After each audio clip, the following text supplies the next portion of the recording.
Hello, good evening, everyone. Good evening, everyone.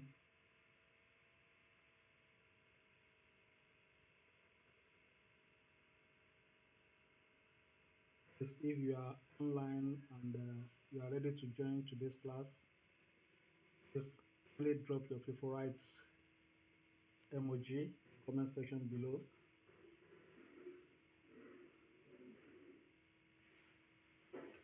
It's a wonderful week so far, and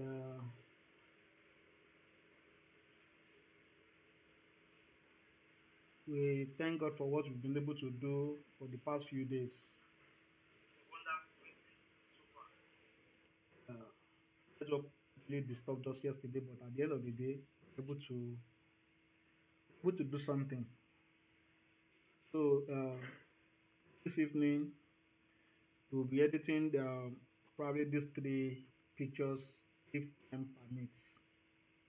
If time permits, we'll be editing these three pictures. On this Friday one, uh, I will try to change the background by editing it. This is a picture from the last from the tutorial uploaded before yesterday. So and these other two are from my previous shots. So so this evening we're going to edit these three images. That is if time permits and if network did not disturb us today. So I'm going to show you my workflow, how I normally edit my pictures. I've not edited these pictures before, so I'm going to do it live and direct here, the way I used to edit my pictures. So you'll see it here. I'm going to hide anything. Everything I usually do. That's what I will do that you will see here. Right? Live and direct. So to begin with, let's begin with this particular image. So you can see that we have a lot of details on the face. So you have a lot of details. Excuse me. Excuse me. So you can see the sharpness, everything. So the first thing I usually do when I'm starting my editing is to duplicate the duplicate the original picture. That's to ensure that I do not tamper with the original picture. At least I can always have something as reference when I'm editing. So I can always refer to it to see my before and after. So I always duplicate it. So my editing starts from the layer one that I just duplicated. And first thing I'll do to this particular image is to crop it. Yes, I'm going to do cropping. This one, let me put on. I'm going to put on my fan, table fan. I think I'm straighten. Okay, that's fine. So we'll crop the image to something more okay, so that this lower part of the picture will be cropped out. So I think I'm okay with this. So you can have some part of the arm and everything. So then we click OK, or we press that mark up above. So this is after cropping now. So the next thing I'll do is to um, do some liquify. I'll do, but before I'll do liquify, I want to correct some part of this delay. So the first thing I'll do here is to select my lasso tool and select a part of the delay. Select a part of the delay. Sorry, to do that. Okay. So I'll select the part of the delay. Now I will put some part of the selection part to this part. I don't want it to pick that white edge. That's what I really want to. So I'm going to duplicate it. So I'll tool again, then I'll move it up and Control T to transform it. So I'll transform the gele that to make it look more goes and okay. So when I have pictures like this, I don't really like to see that white edge of that Ankara. I don't like seeing that label. So and I want the gele to look a little bit bigger than what it actually is presently. So that is why I'm doing this. After putting that add some mask. I'll mask it, then pick my brush tool and increase the brush size. Do some cleaning. I'll change the background here to black, background color to foreground color to white. And do some cleaning and some inside as well, just to blend the just to blend everything together. You can see the white is revealing again, so I have to cover that back. So I don't want that part to refill at all. I don't like it. So once that is done, so I can shift control alternate and E to create a merged version of everything below. So here now after this now, then we'll go to filter and then liquify. So liquify to do some restructuring.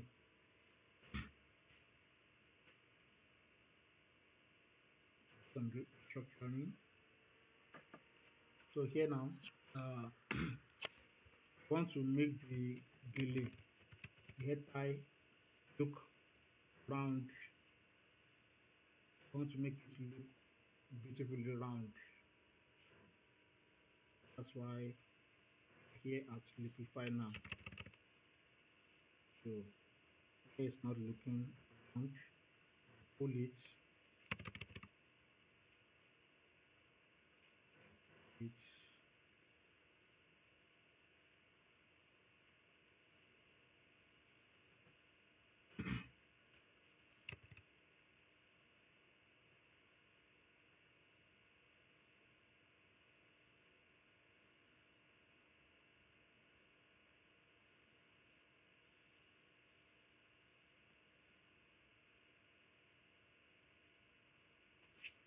So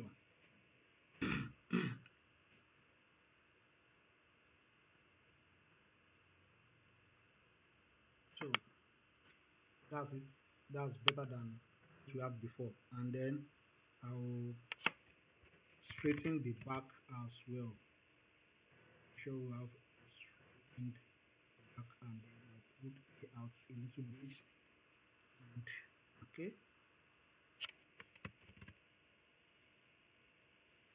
just to ensure that everything looks perfect. Just to straighten things out.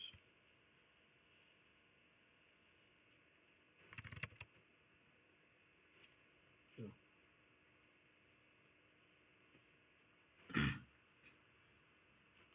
so you can see.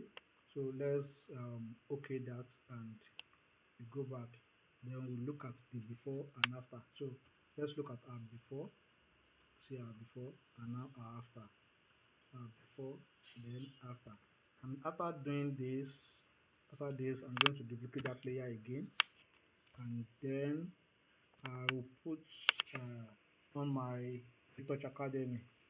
I use Retouch Academy a lot. I like the presets that you have on the Retouch Academy. Presets are easy to use, and if you have it installed on your Photoshop, I think you have enough actions to run whatever editing you want to run. So basically, I don't usually use much in the Retouch Academy. I use my frequency separation so much, Once in a while, I use dodge and burn. Most of my pictures, I don't really do dodge and burn. Most of them, just when it is necessary to do it, I do it. So do dodge and burn. Then in the frequency separation bar here, what I use is custom most times, and I sometimes use this sharpness to sharpen the image. Sometimes I use this magic eye as well.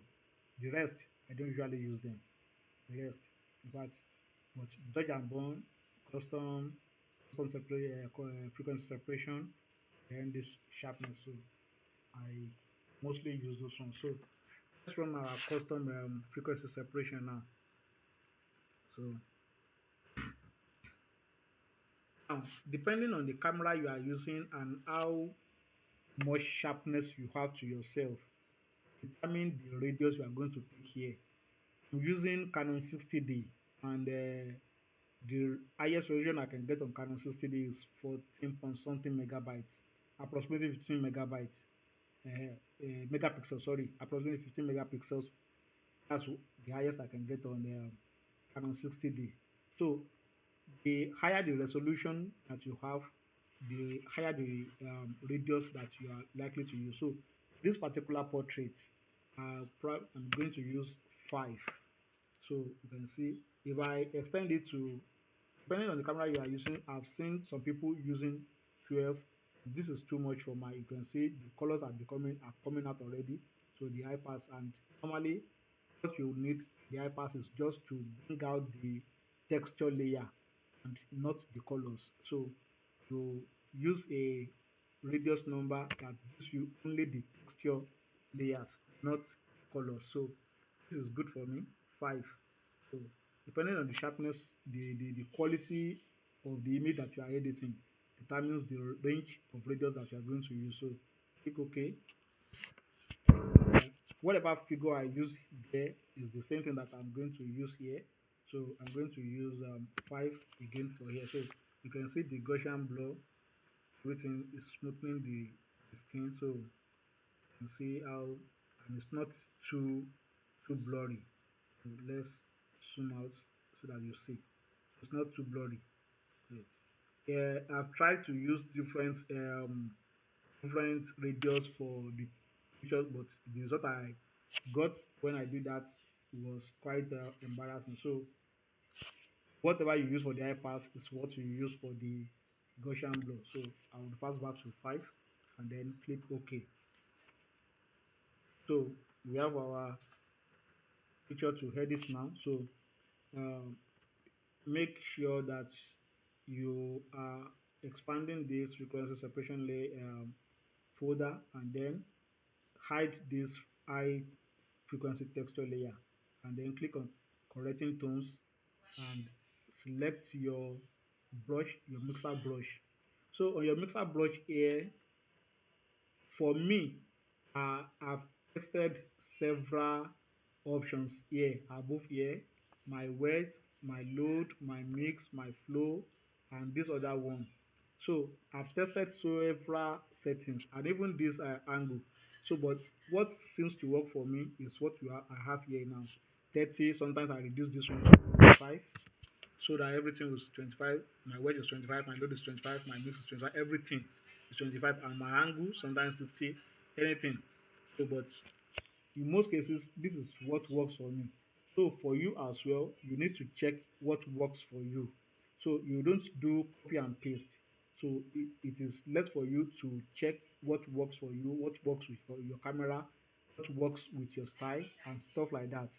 So that is what you are expected to do. So it's not something that you can do copy and paste, or something will just give you, put your radius as this, put your um, weight as that, and stuff like that. So you have to check what works for you. Now, when you are brushing your face like this, when you are scrubbing it and brushing it, let me show you. Let me quickly use this to demonstrate. So you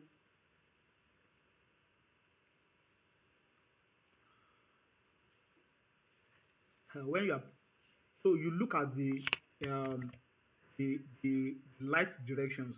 You can see there's a concentration of light here, And if you look at the structure of our face, this is how the light moves on our face. This is how light moves on our face. Exactly. And here as well, you can see that is how light moves. So when you are brushing now, you don't brush back like this. That's not good. Right? Or you brush like this. No, that is not what you should do. Because you are not, it is not right for you to brush the mid-tone, the highlight layer into the mid-tone, or the mid-tone layer into the highlight. It's even pardonable if you brush the highlight tone um, into the mid-tone layer, but it is not pardonable for you to, because you are going to deface the structure. So that is it. So when you are brushing, you brush according to the light direction. That is what you should do. Brush according to the light direction and maintain that. So uh, let me delete that layer and then we move on.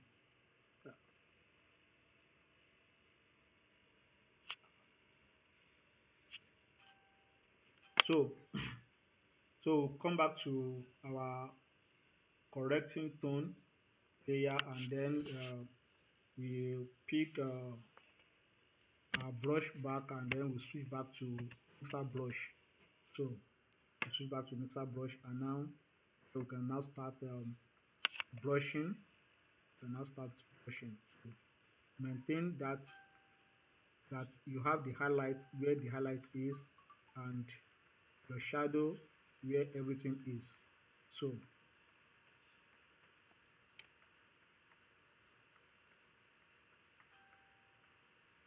there are different approach to different pictures. There are some pictures that I will do something that is called blemish remover. For this particular picture now, there is not really any blemish on the skin that requires removal before start our frequency separation. If that is the case, if you have a picture with so much blemish before, then we'll have done that using any of these spot removing tools.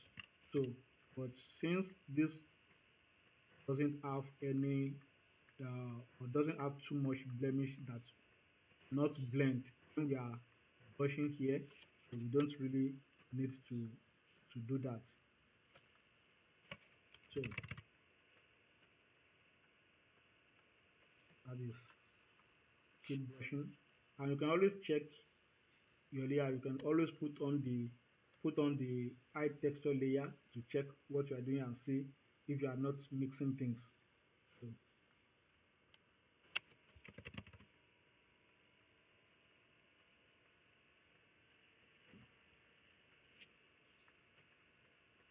follow the lights, and then brush within shadows within shadows, highlights within highlights, and then midtones within midtones. So don't push it into each other. So unless you are going to deface the picture. So you can see that the picture is coming live little by little.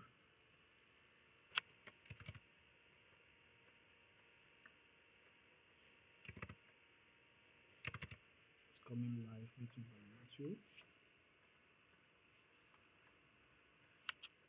For my own picture, I don't really do much. I don't really do much because I like preserving originality. Pictures, I like preserving originality so that the picture doesn't end up looking uh, plastic nature. So I like having it look like a real human being, like an ideal human being. That is my own style. So,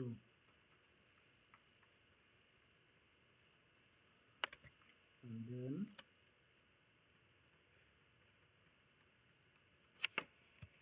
this, this, and here as well.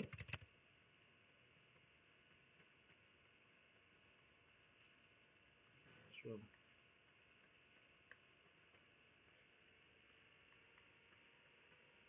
make sure that your highlight stays in the highlight. As I said, the shadows stays where it is, while your midtones as well stay where they are. So just blend the colors, blend everything, and ensure that everything is smooth. That's all you want to do. You are not out to change the identity of the picture. So just ensure you do that. Okay. So you can see we finished scrubbing, and let's check. So let's check before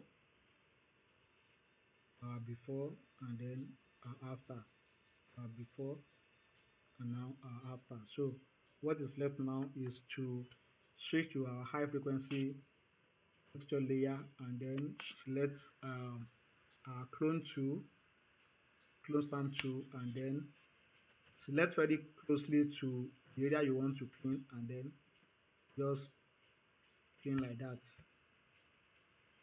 So select the closest texture where you want to clean, and then scrub and clean like that.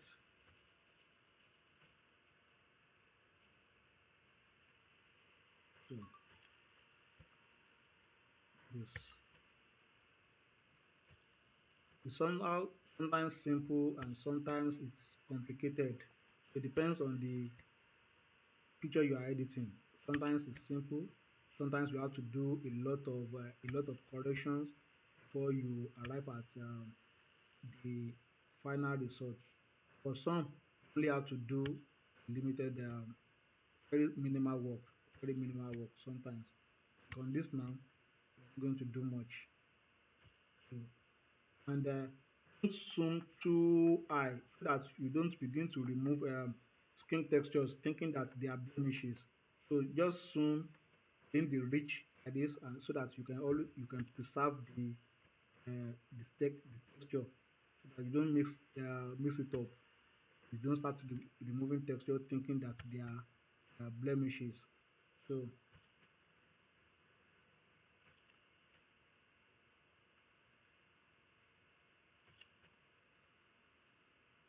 that is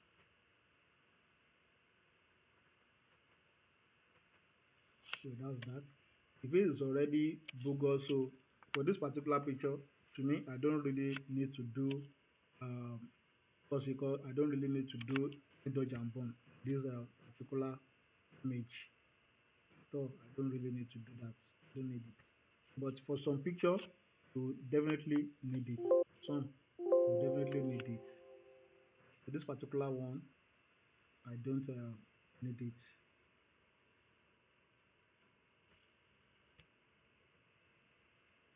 So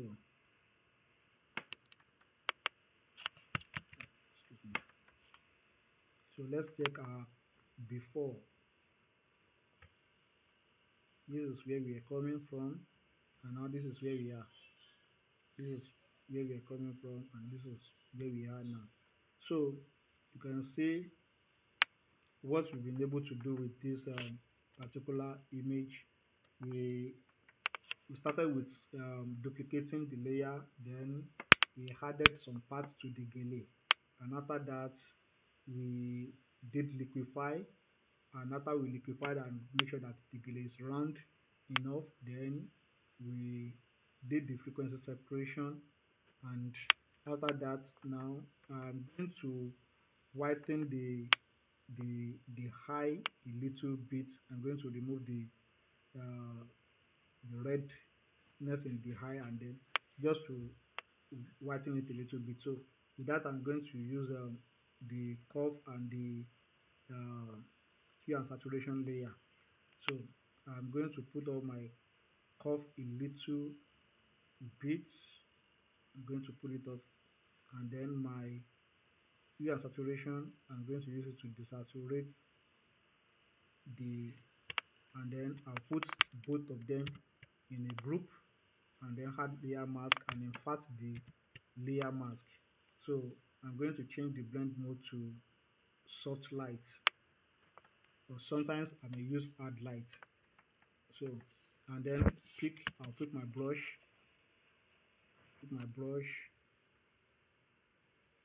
and then I'll scrub with white.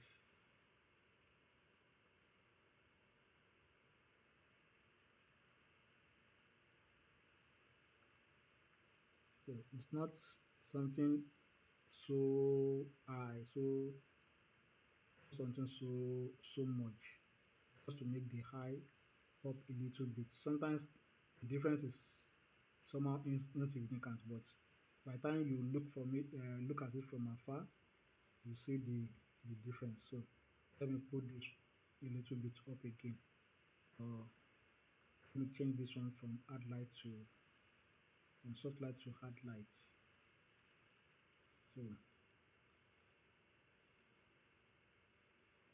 if you put it in normal, you see you see what it does. If it is in normal, you can see how the eye is looking. It's not blending. So that is why you don't put it in that. You can put it in normal, or put it in but normally I used to put it in soft light. So that is it. So once once you get your shooting right, when it comes to editing, you do minimal work. You won't really need to do a lot of work when it comes to editing. You only do some minimal work when it comes to editing. So you should concentrate more of your energy on shooting than than editing. You need to concentrate more energy on editing as well. Don't get me wrong. But what I'm trying to say is that when you get your shots right from shooting, you won't have to spend much time doing editing. That is just it. So it's easy when you get it right from shooting, and correcting a lot of other things when you start editing. So because of time, rather than dwelling on this other on the other image, on the second image, on this one, I think let's move to this one, which I said will require us to change the background, or to blend the background more, to make it look more pop, to make it look more beautiful. For spending that time, please kindly give me some few minutes, just a few minutes, please.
Guys, welcome back.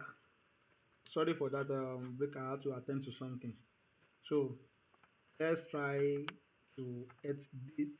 Let's try to edit this image now. See what we uh, have with it. Check. Okay, yeah, my fan is up. Okay. So I talked about removing blemishes the other time. So this is a bare face of my model. There's no makeup. There's nothing. So we'll try to remove all these spots before we do anything else. So for this particular image, I'm not going to do any cropping. I like the way it is, and if I'm doing any cropping at all, no, I'm not even doing any cropping. This is okay for me. So I'm doing anything at all is probably to expand the background to make it 4:5, so that if I want to post on Instagram, it can actually fit in. But that's not really needed. So the first thing I'm going to do now is to duplicate the layer and then select my spot healing brush. So a spot healing brush, and then increase the brush size, and then pick out the blemishes. So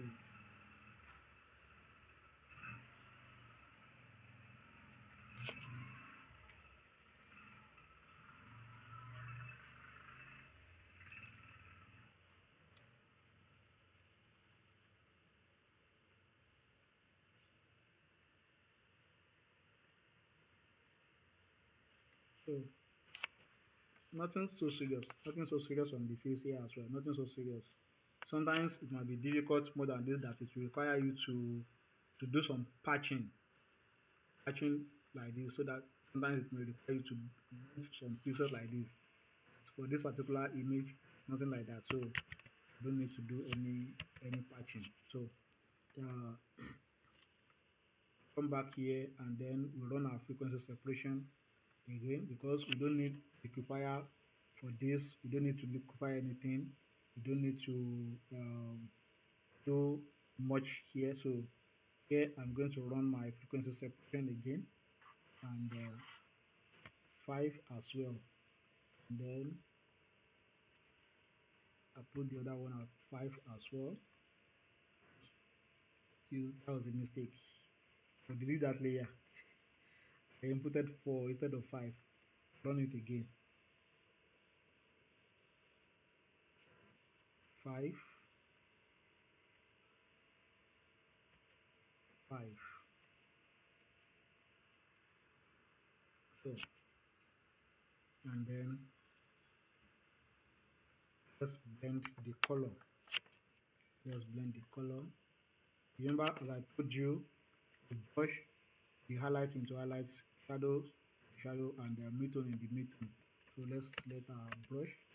So we're now having the mixer brush, and just like today Naija asked the other time that what is my mixer brush setting.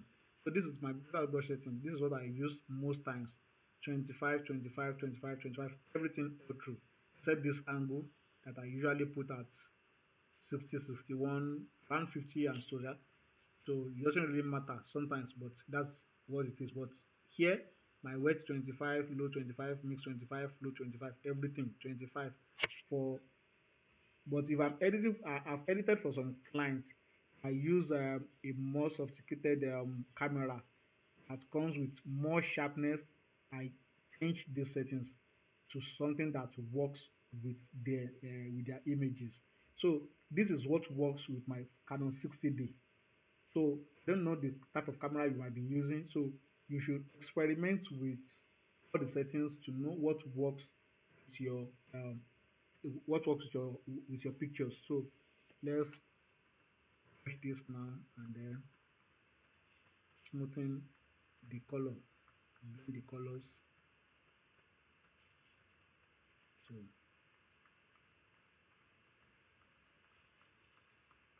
blend the colors.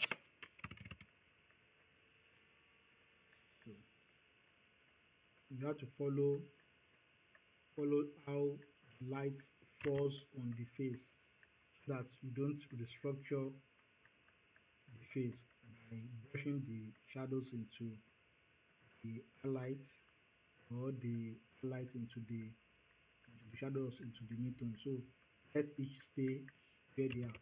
Business here is to make sure that the colors are blending, so that it becomes smooth. So that's what we're trying to have.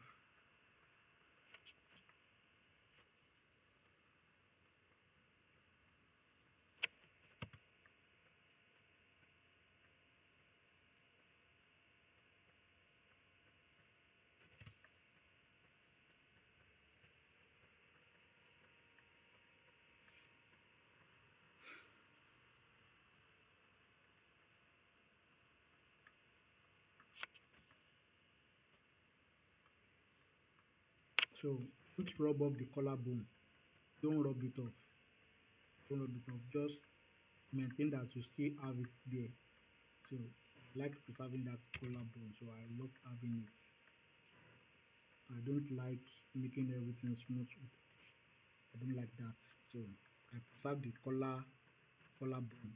Leave it. So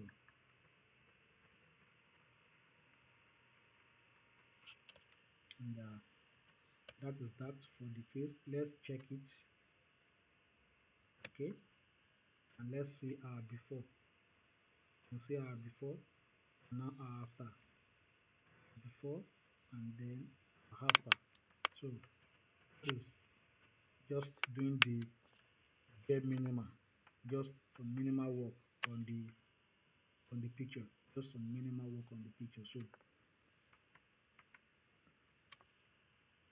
That is just it. So let's check if we need to do anything with our on our high frequency layer. So far so good. I don't think we need to do anything here. Not really, except for this one. Probably let's pick it out. So let's pick it out. Let's select our clone tool and then pick this.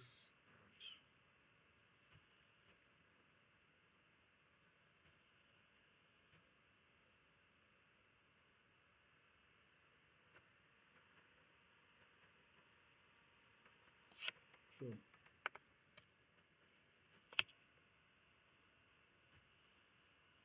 before and after, you can see there's no the difference is not so significant. It's not so much. You can see just little just little difference, just little just little difference. So then after this now, uh, then we'll create a stamp tool again, visible stamp layer. So sorry, then we'll create another visible stamp layer by pressing shift control alternate and E. So then we so let's select the image from the background. So let's select the image from the background, select subject. So I'm going to process it and then put it, separate the image from the background.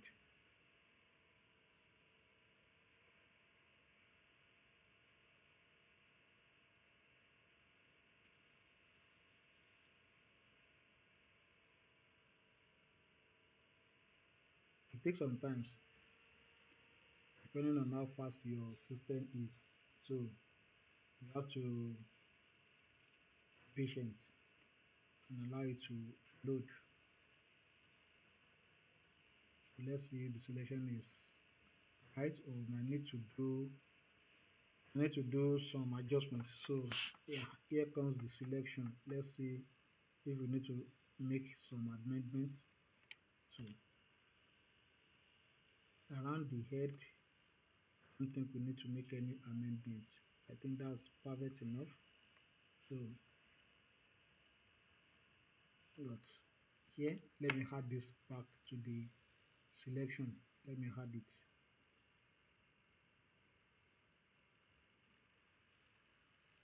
I don't want to cut it off. So add it back to the selection. And then after that, we'll go back to select and mask to refine the edges,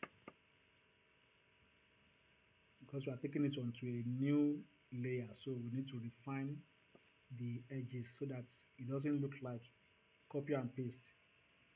So the first thing I do is to increase my smooth so that the edges you can smoothen the edges. Then my feather, I'll increase the feather.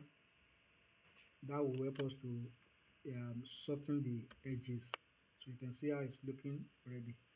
And then um, may shift the edge in a bit so that that's to remove any further color that is not selected before. So if I'm working with something that has multi color, usually if I have casted colors around the edges, I may use the contaminate colors. But since I don't have it now, I don't have to click this the contaminate color. So I'll just want to put it on a new layer with layer mask. So I click OK.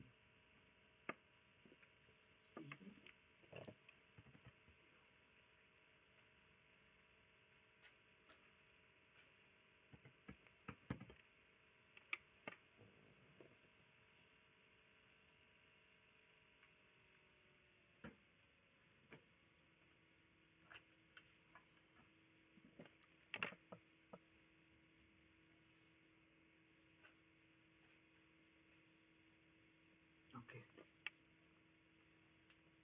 My table fan went off, so I have to put it on back. So I'm trying to plug it. Okay,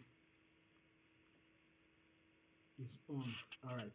So now we have our image selected on a new layer. So if so, but I'm going to put this one on back, and then by pressing Ctrl and clicking on the layer mask, it automatically gives me the selection. It automatically select the model back. Then clicking on the background layer, then selecting inverse, select inverse. So I'll be able to select my background and then duplicate it. Ctrl J to duplicate it, and then I'll come to my filter, Gaussian blur. So that will help me to smoothen the background. It will help me to smoothen the background. You can see it's not unlike the rough that we have before. So I'll smoothen the background, and if we zoom out, you can still see that we will be having all the edges and the hairs, strays and stuff like that, so that it doesn't look like we've cropped it out the from the background. So still having it. So now I'm going to add a new background to it, and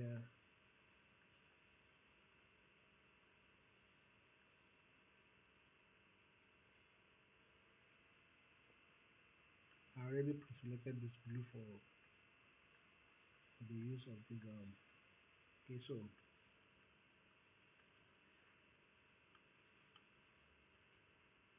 I'll pick it up here and drop it. So it's here, and then we click OK. So and I will change the blend mode because I just want to just play around with the blend mode and see which one really gives you what you want. So play around with the blend mode to see which one. So I'll choose between either multiply, overlay, soft light, add light, definitely no, not vivid light, no, not linear. So I'll pick, I think I like the overlay. Yes, I like this overlay. So because it follows the light, you can see the light pattern on the face, so it really follows it. So that's why I like it. So you can see the shadow is casting behind her. So and the front is lighted like that. So you can see. Let's check our before and after. So this is where we are before, and now this is our after. So if you zoom, let's zoom up and see if you have anything to correct around the edges as well. So look at all. So I think we're cool like that. We're cool. We're cool like that. So now after that, we like to add some pigment to the image. So I'm going to select this solid color, and I'm going to pick black as my color, and then click on the layer mask, select my gradient tool and put it on radial, and then draw over like this. So sorry, that should be black. So I should be, yeah, yes, I should be using black to reveal it. So you can see what we have before. These are before, and now these are after. You can see the difference in the so just need to do little things to make your picture come out. Just little things. That's all you need to do. Just little things. So let's check our before and after. These are our before and now our after. You can see our before and after. And even without color grading, these pictures are looking good already, and they're good to go. So uh, I think we've tried tonight, and this is just what you need to to do. This is all you need to do, so to say. So the rest that is left now is for color grading, which we'll be talking about tomorrow. So we started with this picture. We edited this one, and I told you is from my one of my shot I did recently, and I think I explained it in the tutorial of yesterday how I achieved this particular image. So you can see the before and after. Let me run it again. So uh, these are before. So we duplicated the layer, then we cut out some part of the gele to add to the gele, and after that we created a visible stamp layer, and after that we uh, select liquify to liquify the gele to to make sure we have a round gele from the before. You can see what we have before, and then to this, and then do some liquifying on our back as well. Then we created another duplicate. So, and then we move to our frequency separation layer. So here we selected the same radius for high frequency as well as the Gaussian blur, and we rubbed sorry we brushed over here on the correcting tone layer using the custom frequency separation. So this is where we blend our color, and then we deal with the texture using the high frequency layer, and then I added some little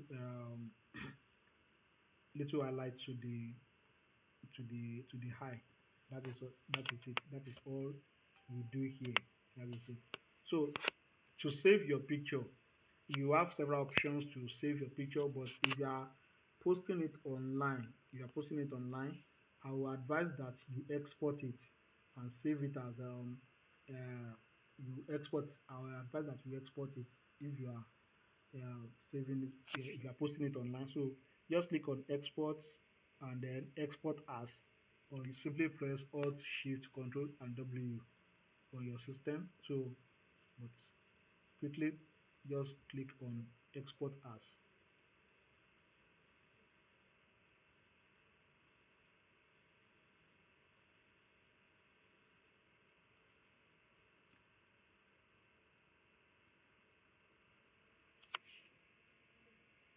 So, and select the quality. If you reduce the quality, you see you can see it has reduced from 3 megabytes to 689 kilobytes. And if you increase the quality to the highest quality to 7,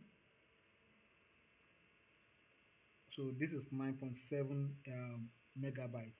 So when I'm exporting my pictures, I like to add my copyright information to it. So I click on add copyright information, and then always ensure that this is checked, these two, that they are checked, so that the reason why you should add this to your picture is number one, convert to sRGB.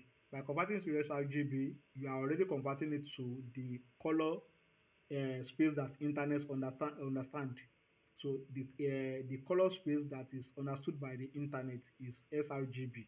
So whatever color you might have used in editing your picture, you are already converting it to sRGB. So once it gets to the internet, it doesn't display differently from what you have on your system. And secondly, you must embed the color profile that you used in editing the picture. The reason why you should embed the color profile is that by the time it gets to the phone or the system that you want to use to view the image, or to the client that you are sending it to, the phone will use this embedded color profile to interpret the picture, and not the one that is on their system or the one on their phone. So it is always important, very very important, that you click these two, that you mark these two, and that once you are done like that, just click export and save it wherever you want to save it. So that is just it.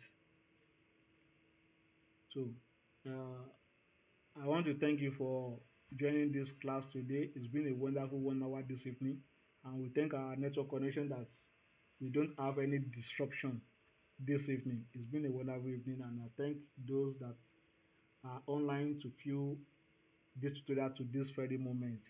So if you have any question, you can drop it in the WhatsApp group, and then we'll try to attend to it. So thank you, and have a good evening.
Down, down, down, down,